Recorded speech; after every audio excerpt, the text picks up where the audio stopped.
이제부터는요 실전입니다. 앞에서는 이렇게 부를 축적해온 과정을 우리 송량헌님께서 말씀을 해주셨는데 어떻게 축적했는지 여러분들 궁금하지 않으세요? 네, 자세히 알려드리겠습니다. 이분께서 경매도 했었고 리모델링도 했고 지금 신축 개발도 하고 있는데 실제 했던 사례를 가지고 자세히 말씀드릴게요.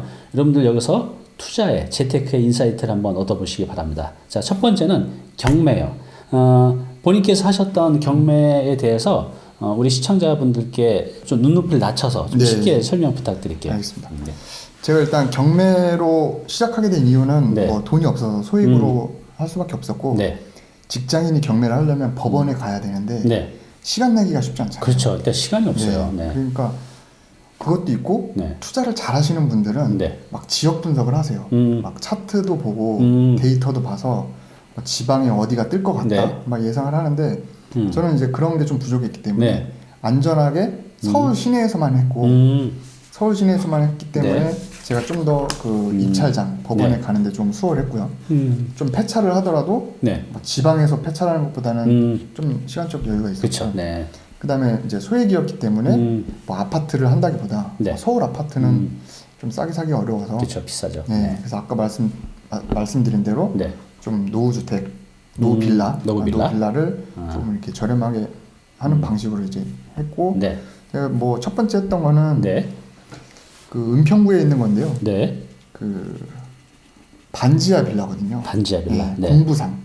공부상 반지하였는데 실제 임장을 가보니까 반지하가 아니었어요. 그러니까 서류상은 반지하인데 이게 이렇게 경사가 졌기 때문에 앞에서 봤을 때는 누가 봐도 1층이어서 아 이거는 공부상 지금 반지하기 때문에 감정가가 낮게 나왔고 내가 이걸 임대를 맞추면 1층보다는 조금 싸더라도 거의 거기에 준하게 받을 수 있을 것 같다고 판단해서 그 1억의 감정가 나온 거를 제가 이제 시세 조사도 해보니 그 1억도 뭐 괜찮은 가격이어서 경쟁을 아예 피하고 그냥 단독으로 입찰을 해서 그냥 1억에 그냥 샀거든요. 그럼 유찰을 기다리지 않고 그냥 1차에 확 들어가 버린 거네요? 신가는. 그래도 그 가격이 싸다고 판단됐기 때문에. 그래서요?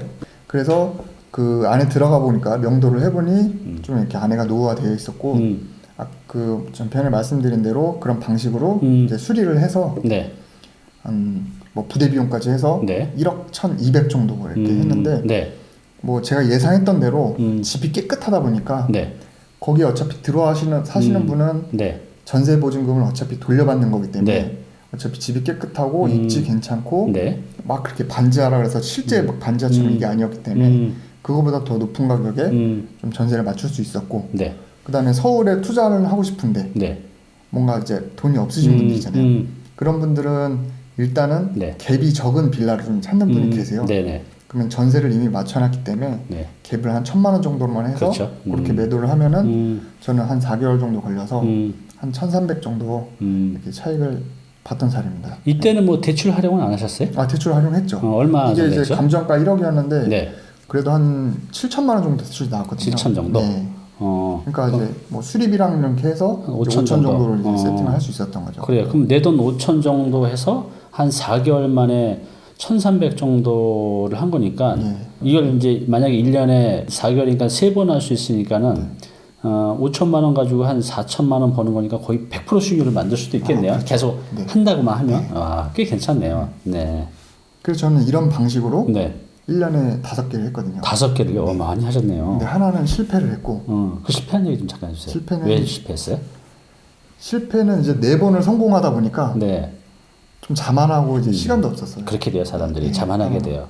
임장을 출근을 하기 전에 6시에 일어나서 새벽에 임장하고 가고 출근.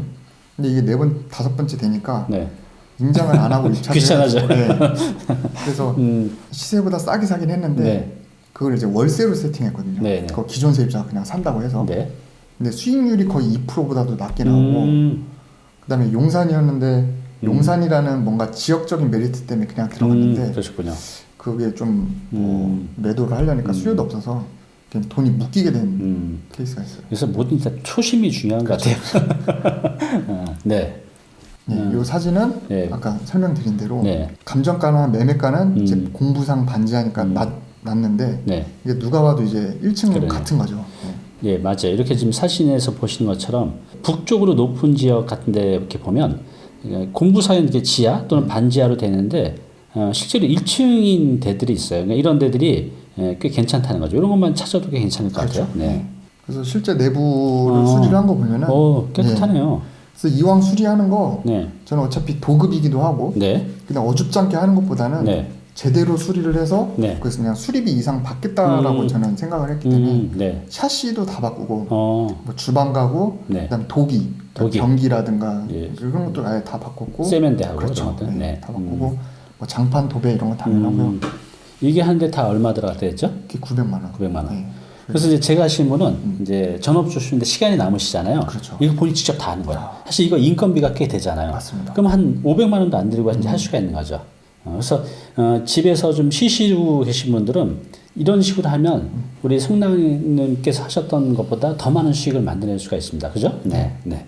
그리고 사진의 오른쪽에 있는 사진, 네, 창문 있는 거예요. 네, 창문 있는 사진 보면은 네. 이게 뒤편이에요. 뒤편이니까 네. 앞에는 거의 1층처럼 튀어 있었고, 그러니까 뒤에는 조금 묻혀 있긴 하죠. 네. 그래서 그러네요. 이제 반자가 됐는데 썬큰이라 그래서 네. 그래서 좀 이렇게 공간이 있으면 네네. 또 햇빛도 들어오고. 그러게요. 여기 보면 약간 이제 공간이 있네요. 그렇죠. 하단처럼 좀 있어서. 네.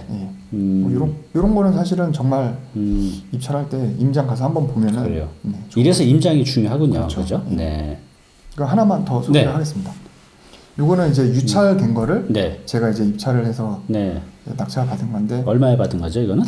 9,500이 받았습니다. 9,500이요? 1억 1,000짜리를 받았고 요것도 이제 수리비가 한 1,000만 원 좀 안 되게 1,000만 원 정도 들어가고 들어갔고 그래서 어쨌든 부대 비용이랑 하니까 1억 600 정도 이제 원가가 들어갔거든요. 근데 이거는 2층이었어요. 네, 2층이요. 2층이었고 좀 넓었어요. 방이 넓고 하니까 수리를 하면은 그래도 좀 수요층이 좀 있겠다. 가족 단위까지도 어쩌면 들어올 수 있겠다라고 생각을 해서 좀 전세를 놨고 1억 2천에 전세를 놔가지고. 그러면 내가 총 들어간 건 1억 6천인데 1억 6백인데 1억 2천이면 거의 내가 들어간 것보다 전세비로 1,400 정도가 오히려 전세금만으로도 회수가 되네요. 그렇죠. 와, 그래요.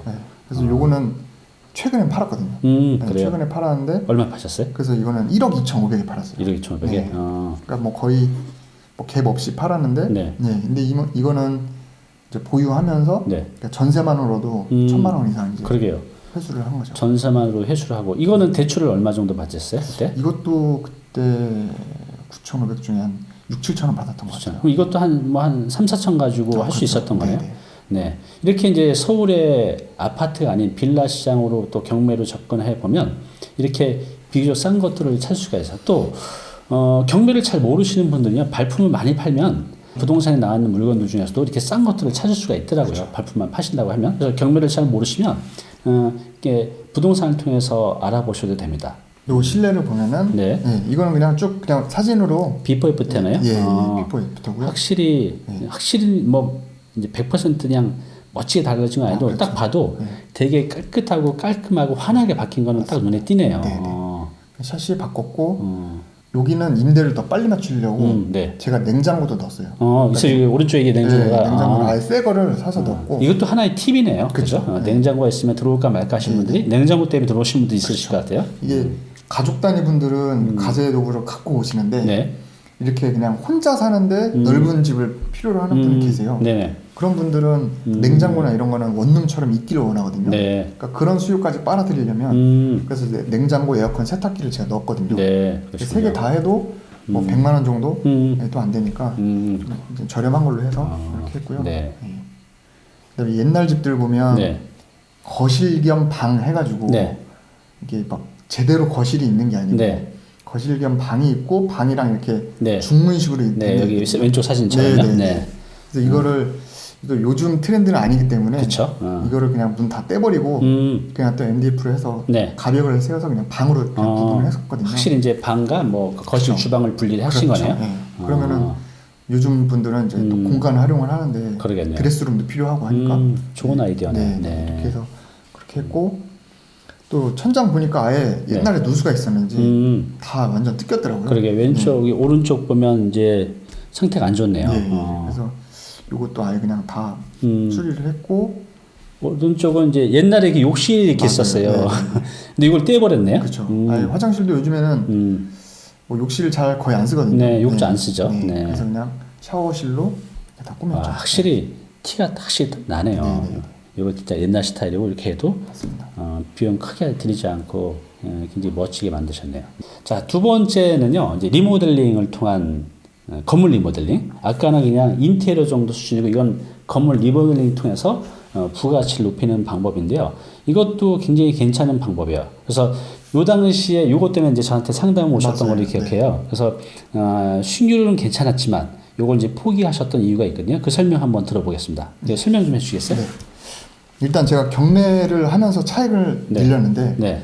그 앞서 얘기한 대로 뭐 1,000만 원, 2,000만 원 요 정도 됐는데 네. 3, 4개월 동안 그래도 마음고생이 좀 심하거든요. 명도도 그쵸. 해야 되고 맞아요. 네. 수리도 해야 되고 쉽지 않죠. 네. 네. 그러다 보니까 어느 정도 자본금이 좀 커졌을 때 좀 네. 노후 빌라가 아닌 노후 주택으로 좀 확장을 해서 건물 단위로. 그렇죠. 네. 건물 단위로 해서 좀 이렇게 크게 해서 한 번 굴리더라도 좀 더 크게 하자. 이제 그렇게 해서 시작을 하게 됐고 그렇게 해서 이제 들어온 게 이제 뭐 금매로 나온 거거든요. 네, 금매로. 이건 네. 경매가 아니라 금매로. 이건 경매로 안 하고 금매로 했습니다. 그러시군요. 좀 싸게 나온 게 있어서 네. 일단 매입을 하게 됐고요. 네. 일단은 29평이거든요. 대지가 29평, 비교적 작은 편이네요. 그렇죠. 그래서 이제 매입 가격은 4억 3천만 원. 그래서 평당 한 1,500 정도거든요. 그러네요. 네. 그래서 시세보다 조금 이제 저렴해서 네. 제가 바로 이렇게 뭔가를 하려고 했고, 근데 이제 다만 좀 이게 금매다 보니까 네. 다른 사람한테 팔릴 수 있잖아요. 네, 그렇죠. 그래서 계약금을 일단 넣고 네, 계약금을 넣고 대신 제가 뭔가 상담 때도 말씀드렸지만 이게 뭔가 이렇게 명확하게 계획이 안 섰어요. 네, 그죠. 그러다 보니까 이 물건은 잡고 싶은데 계획할 시간이나 좀 고민이 더 필요했기 때문에 계약을 하고 잔금일까지를 한 5, 6개월을 잡았어요. 그러시군요. 네, 그래서 일단 물건 잡아놓고 이것도 전략이네요. 그렇죠. 네. 그리고 또 약간 무모했는데 계약금이 들어가니까 네. 공부가 됩니다. 그죠. 네. 네. 살아야 되니까 내가 그렇죠. 지금 당장. 여기 보면 이게 사용 시기이 1968년도니까 굉장히 오래된 거예요. 저보다 한 살 적네요. 제 나이보다. 이제 2층 건물이고. 네. 그래도 이제 코너 자리라 네. 비교적 괜찮네요. 건물 오래돼 보이지만. 네. 네. 이게 지금 이제 평면도인가 봐요. 네, 맞습니다. 그래서 이게 딱 샀을 때는 1층은 옛날에 원룸으로 임대 주고 있었고 네. 2층에 그냥 할머니 혼자 살고 계셨거든요. 거주하시면서 임대 주셨구나. 네. 1층은 그냥 공실이었죠. 네. 공실이었어요. 아예. 네.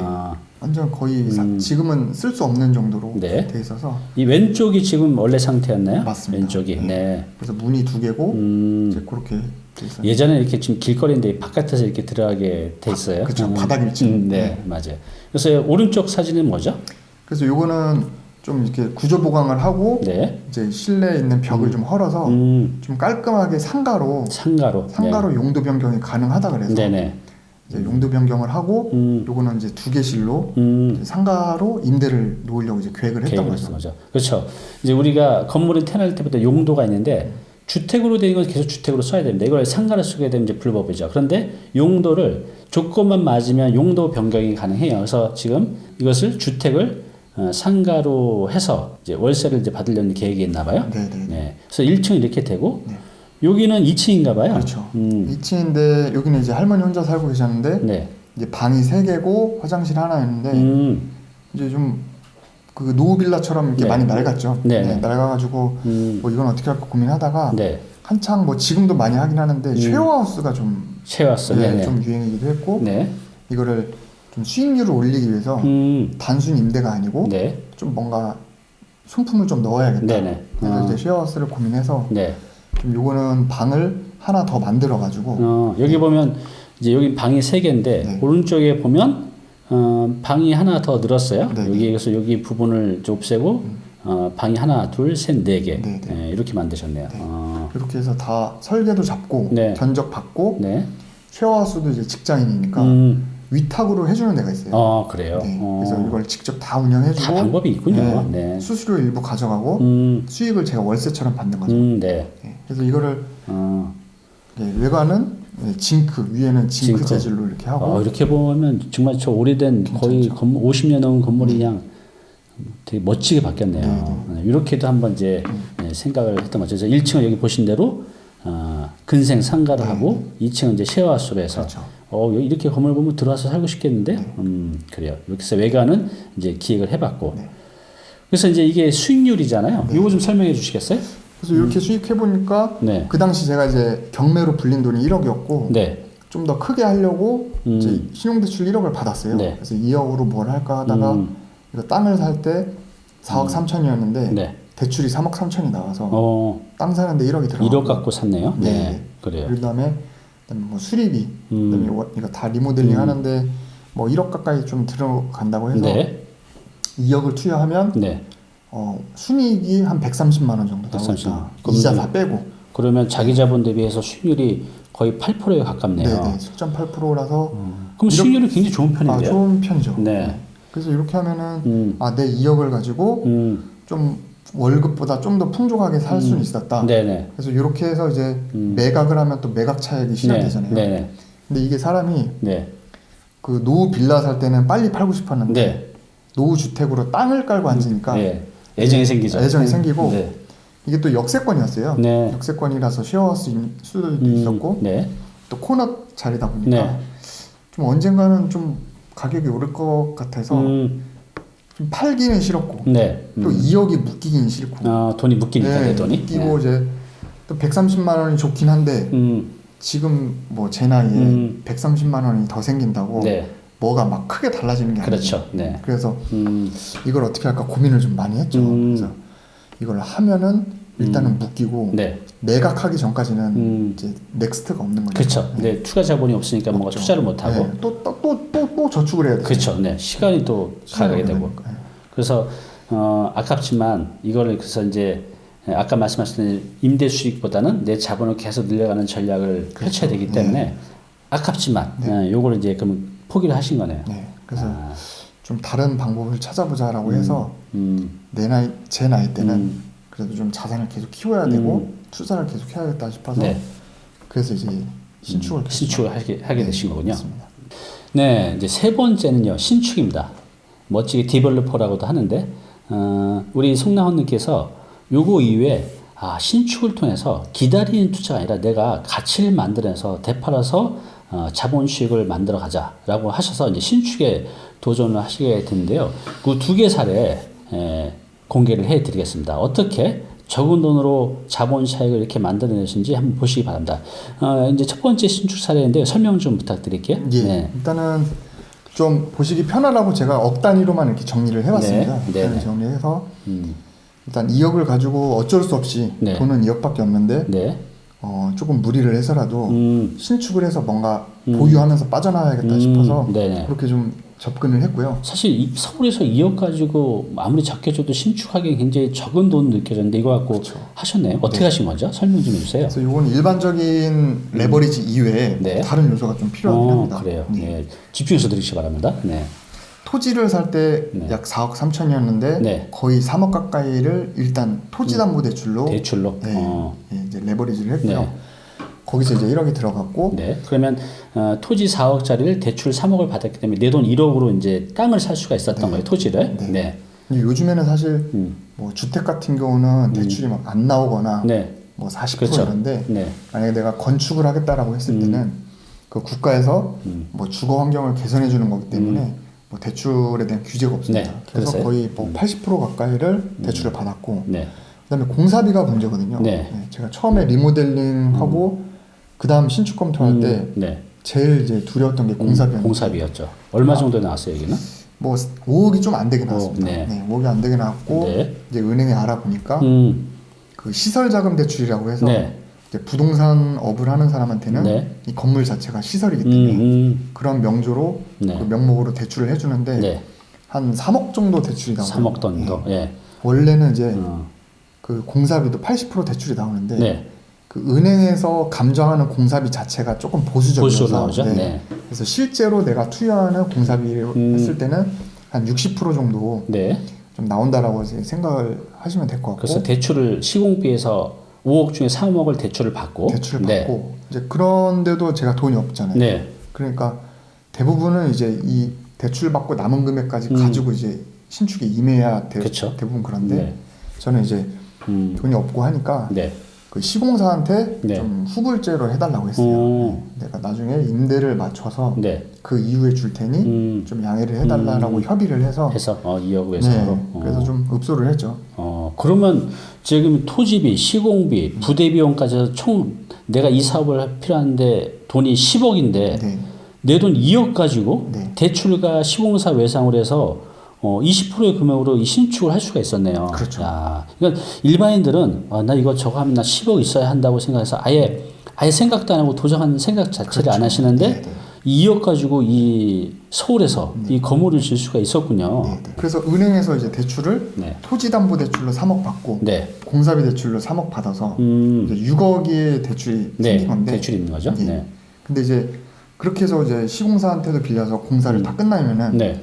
그 결과물이 주택이 되잖아요. 네. 그러면은 그 대출 두 개가 주택담보대출로 전환이 돼요. 네. 그래서 주택담보대출로 전환이 될 때도 건축주한테는 80% 대출을 해줍니다. 그래요. 그래서 네. 은행에서 이 잘 지어진 건물을 감정을 하니까 네. 딱 10억 정도 감정을 하더라고요. 그래서 네. 80%인 대출이 이제 8억이 나오고, 네. 근데 이제 주택 같은 경우에는 최우선 변제권이라는 게 있어서 네. 그 나중에 경매에 넘어갔을 때 임차인들을 보호해주기 위해서 그 방마다 네. 서울 지역은 3,700만 원씩을 네. 대출 한도에서 또 빼거든요. 네. 그러니까 근데 또 이게 원룸이다 보니까 방이 많잖아요. 네. 그러니까 이제 그게 좀 많이 빠지더라고요. 그래서 그럼 대출이 생각보다 많이 안 나왔겠네요. 그렇죠. 네. 그래서 준공한 이후에 주택담보대출 한도가 좀 4억으로 줄어들더라고요. 오히려 줄었네요. 네. 그래요. 그래서 주택이니까 네. 줄어들고, 그래서 이제 6억 받았는데 4억이니까 2억을 상환해야 되잖아요. 네. 그 다음에 시공사한테 빌린 것도 갚아야 되니까 네. 총 4억을 상환을 하는 상황이 됐고, 네. 그렇게 해서 제가 이제 이거를 어쨌든 상환을 해야 되니까 네. 이거를 월세로 받지 못하고 근데 전세로 받은 거죠. 전세로. 네. 전세로 받아서 총 이제 원룸을 전세로 받으니까 보증금이 8억 정도가 됐거든요. 보증금만 보증금만. 8억. 야. 그러면 이 보증금만으로도 돈 빌린 걸 다 갚을 수가 있었네요. 그렇죠. 8억 중에 4억을 갚고 네. 그 4억은 제 통장으로 들어온 거죠. 네. 그래서 처음에 2억 가지고 했는데 네. 통장에 들어온 게 4억이 된 거고. 그래서 투자금 회수는 물론 네.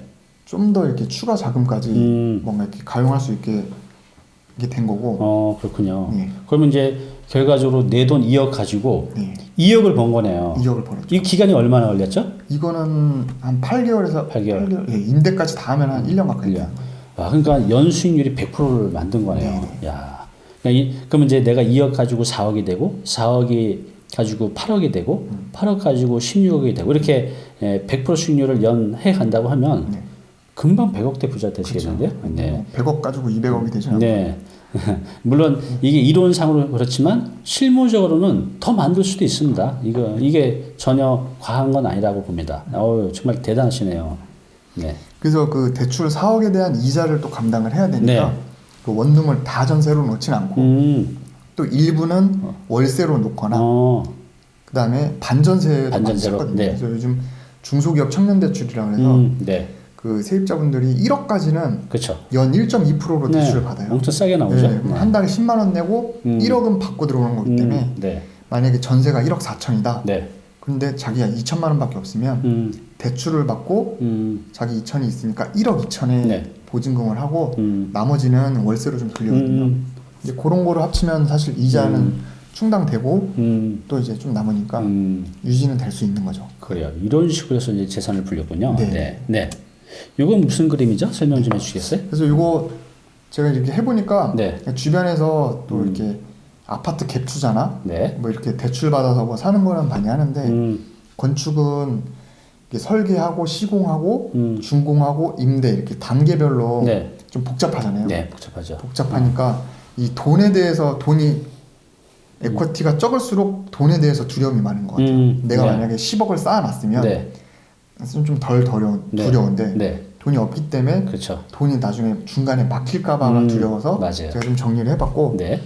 이제 처음에 이제 2억을 마련한 거는 네. 이제 뭐 저축이라고는 써놨는데 네. 여기 종잣돈이. 그렇죠. 네. 근데 이제 요것도 투자로 만든 거고 네. 이제 이게 또 2억까지 만들려면은 또 저축하는데 시간이 걸리니까 네. 저는 또 이제 레버리지를 또 이렇게 1억을 받은 거고요. 네. 거기에다가 아까 설명드린 대로 토지담보대출, 네. 그다음에 건축자금대출, 건축자금대출, 예, 그다음에 준공을 할 때 나머지 금액은 시공사 배상. 그렇게 해서 딱 준공까지는 그렇게 딱 자금을 조달을 하는 거고, 예, 준공 이후에 네. 주택이 되었을 때 네. 이제 대출이 조금 한도가 줄어들면 네. 그 줄어드는 만큼은 세입자한테 보증금을 받아서 상환하고, 네. 시공사한테 받은 것도 상환해야 됩니다. 상환하고, 예, 네. 그것도 상환하고, 나머지도 이렇게 그 나머지는 본인의 성향에 따라가 다 전세로 할지, 네. 아니면 그 다음부터는 월세로 할지, 예, 정하는 거죠. 그거는 좀 정해서 밸런스를 맞춰서 투자금을 회수할 수도 있고, 네. 거기까지만 상환하고 월세로 해도 되고, 예, 그건 선택하시면 되는데, 네. 저는 자산을 좀 불리는 데 포커스를 두고, 그래요. 전세를 대단하시네요. 네. 그래서 여기 보면 이제 그렇게 열심히 아까 빌라 리모델링해서 종잣돈을 모으고 또 금융권에서 신용대출 받아서 내 돈 2억을 가지고 아까 10억짜리 했어요. 어떻게 했죠?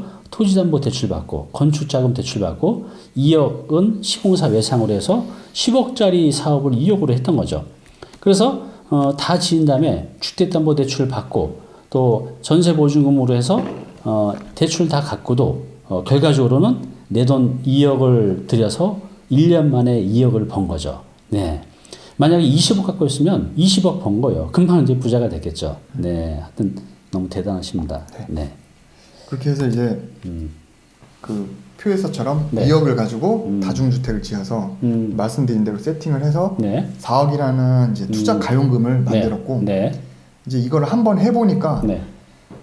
이제 직접 경험을 해보니까 이제 다 이제 프로세스를 알게 되니까, 전체가 다 보이시는 그쵸, 거죠. 다 네. 보이니까 그 다음에 할 게 또 그 땅이 또 눈에 보이더라고요. 그렇죠. 네, 네. 그래서 4억이면은 좀 더 큰 프로젝트를 할 수 있겠다 싶었고, 네. 내가 그 지역에서 좀 더 이렇게 큰 사이즈를 했을 때 시뮬레이션을 경험을 기반으로 좀 돌려봐가지고, 네.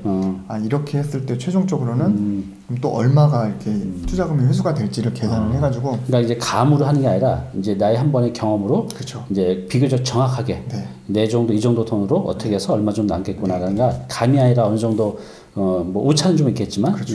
그 비교적 정확하게 알 수가 있었겠네요. 그렇죠. 네. 그래서 땅값 네. 알고 공사비 알고 네. 또 임대 시세 알고 임대 시세 알고 부대 비용 뭐 들어갈지 알고 이제 그것만 알면은 네. 이제 내가 4억 가지고 극대화할 수 있는 사이즈가 어떤 사이즈인지, 그 다음에 월세보다는 네. 전세 위주로 세팅해서 어떻게 하면 좀 자본을 회수할지, 투자금을 빨리 이제 회수할지. 그렇죠. 네. 그렇게 해서 이제 두 번째도 제가 이제 왼쪽 사진에 있는 네. 절이었거든요. 절이었어요. 도심 그래요. 속에 이렇게 이 왼쪽이. 네. 네. 그런 거를 이건 뭐 경매로 매입한 건가요? 아니면 이것도 금매로 했습니다. 금매로 시장에서요? 네. 네. 그래요. 이게 경매보다 금매가 좋은 게 경매 같은 경우는 낙찰을 받고 잔금을 치면 바로 그때부터 소유권이 넘어오기 때문에 네. 또 명도도 해야 되니까 이자가 나갑니다. 그렇죠. 네. 이자가 나가고 건축을 하려면 소유권을 가져온 이후에 그 설계도 해야 되고, 네. 건물을 짓기 위해서 설계하고 그 설계 도면을 가지고 구청에 가서 이제 건축 허가도 받고, 네. 또 굴토심의 이런 것도 받고, 네. 그렇죠. 시공을 하기 위한 전 단계들이 많은데, 네. 이제 금매로 일반 매매로 사게 되면 계약을 하고 잔금을 치는 소유권 넘어오기 전에 준비를 할 수 이것도 있는 미리 거죠. 준비를 할 수 있기 때문에 시간을 벌 수가 있네요. 시간도 벌고 이자도 벌고. 그러니까 경매는 내가 잔금을 다 치른 다음에 뭔가 준비를 해가야 되는데 일반 매매는 시장에서 내가 계약금만 치러놓은 상태에서 준비를 다 해갈 수가 있네요. 네. 꼭 경매가 좋은 건 아니네 이런 측면에서 봤을 때는. 경매가 그만큼 또 많이 싸게 사면 좋겠지만, 그렇죠. 돈이 충분치 않을 때는. 그렇죠. 네. 그래요. 그렇게 해서 이제 저 두 번째 거는 대지가 40평이었거든요. 40평이요. 네. 컸네요, 이건 좀. 네. 40평이었고 그 처음에 29평짜리 할 때는 그 층당 원룸이 2개였어요. 네. 예, 근데 이거는 층당 3개로 했고, 3개요. 네. 사실 이제 40평이면 그 건폐율이랑 이런 걸 적용했을 때 층당 4개를 넣어도 되긴 하는데, 네. 4개를 넣으면은 원룸이 좀 작아져요. 작죠. 예, 네. 작아져서 작은 거 4개를 할지 좀 크게 3개를 할지를 고민을 했거든요. 그렇겠어요. 네, 네. 그래서 뭐 다 장단점이 있는데, 네. 이게 월세로 세팅을 하고 매도를 한다고 하면은 제 생각에는 4개가 나은 것 같아요. 네. 그러면 월세를 4번 받기 때문에 3개보다는 3개가 월세가 높다 하더라도 네. 수익률이 차이가 나거든요. 그렇죠. 이제 방을 작게 할수록 수익률이 좀 더 계산상으로 높아지죠. 네. 그런데 그 전세 같은 경우는 그 4평 원룸이랑 네. 7평 1.5룸이랑 네. 전세가 월세는 조금 차이 나는데 네. 전세는 많이 차이 나요. 어느 정도나요? 그래서 4평이면 전세가 1억이다. 네. 그럼 이거는 1억 4, 5천까지도 갑니다. 그래요? 그러니까 4개면은 1억짜리면은 4억이잖아요. 네. 층당. 네. 근데 3개 큰 거 했다. 네. 1억 5천씩 하면은 4, 5천. 4, 5천이니까 오히려 5천이 더 많네요. 더 많이 그렇군요. 네. 그러니까 전세로 했을 때는 좀 뭐 비슷하거나 뭐 그렇기 때문에 3개면은 좀 관리 포인트도 줄어들고. 네, 그러네요. 원룸 들어오는 입장에서 방이 넓으면 그 공실률도 좀 네, 낮아져요. 그렇죠. 네, 공실률도 낮고 네, 여러 가지 그래서, 이득이 있네요. 네, 그래서 보유하는 데 있어서 안정성도 있기 때문에 그래서 저는 이거 4억으로 시작을 해서 아까와 같은 방식으로 그렇게 네. 해가지고 네. 이거는 7억 정도 이제 어, 더 자본을 회수를 한 것 그래요. 같아요. 그럼 이것도 이제 4억 들여서 내 자본 7억 회수해서 이제 3억 정도의 이제 차익을 남기신 거네요. 아닙니다. 어떻게 된 거죠? 7억이 차익이 났고 11억이 들어온 거예요. 그렇군요. 11억이. 와. 그러니까 이거는 애초에 그렇게 아예 접근을 했기 때문에 제가 이렇게 좀. 와, 그럼 이제 4억, 내 돈 4억이 1년 뒤에 11억이 된 거네요? 예. 야, 거의 한 3배, 뻥튀기가 됐네요. 대단하십니다. 네, 오늘 정보 도움이 좀 되셨나요? 앞으로 이런 정보 계속 받아보실 분은요, 여기 구독 부탁드리고요. 그 다음에 오른쪽은 제가 추천하는 영상입니다. 꼭 한번 보시기 바랍니다.